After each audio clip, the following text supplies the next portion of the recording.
Magandang araw po sa ating lahat na tagapanood. Ating pong saksiyan ang mga kaganapan na nangyari dito sa loob ng kampo ng 93rd Infantry Bantay Kapayapaan Battalion.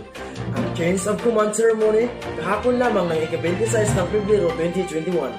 Formal turnover of unit symbol to be presided by Commander 8th Infantry Stormtroopers Division, Philippine Army, Major General Pio Q. Dinyoso III, Philippine Army.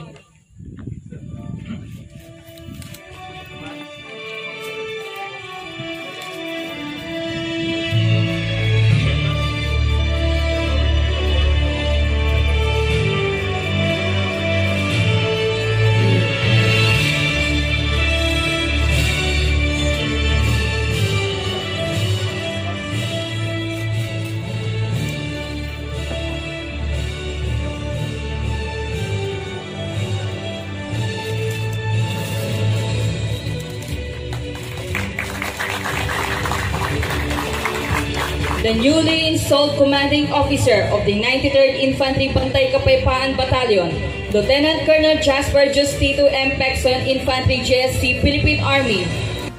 Si Lieutenant Colonel Roberto Q. Bitisola Jr., Infantry General Staff Corps, Philippine Army, former commanding officer ng 93rd IB na siya namang pinalitan ni Lieutenant Colonel Jasper Justito M. Pexon, Infantry General Staff Corps, Philippine Army bilang bagong commander. Being an outgoing commanding officer of the 93rd Infantry Battalion, it is a great privilege to have you in today's momentous occasion. Thank you very much for your effort, and your effort is big contribution in doing our job in our area of operation. You've been instrumental in achieving and providing clarity to our mission. Ang nagawa ni Lieutenant Colonel Bitsula sa batalyon sa loob ng 2 taon ay napakalaking tulong at halaga para sa peace, development at security ng probinsya ng Leyte. Pipilitin kong masustain sa abot na aking kakayahan ang mga nakaatang na programa, proyekto at mga gawain sa pamamagitan o pamamaraan ng pakikipagtulungan or partnership sa iba't ibang stakeholders dito sa area of operation ng batalyon.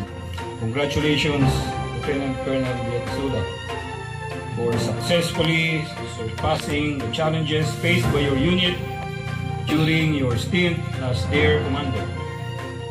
You have led and supervised your unit in the intensive conduct of internal peace and security operations, improving organizational processes, and inspiring your men to perform their roles with utmost dedication to serve and protect. You have done your part well, and you have contributed a lot to the overall accomplishment not only of the 8th Infantry Division, but of the Philippine Army as well.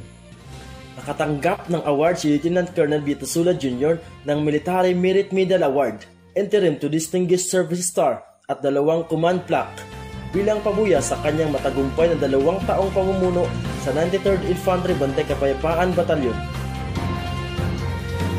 Matagumpay ang nasabing seremonyal sa pamamagitan ng pagdalo ng maraming commanders mula sa iba't ibang unit ng 8th Infantry Stormtroopers Division na pinangunahan ni Major General Pio Q. Dinyoso III, Philippine Army, Commander 8th ID Philippine Army bilang panauhing pandangal. Hindi rin pahuli sa pagdalo ang mga iba't ibang imbitado ng mga stakeholders ng 93rd IB.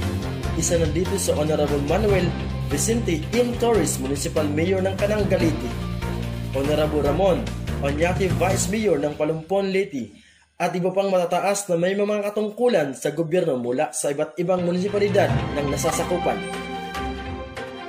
Ito po sa Tropang Corporal Canyiso, Kampanaryo, tagapaghatid ng impormasyon at balita.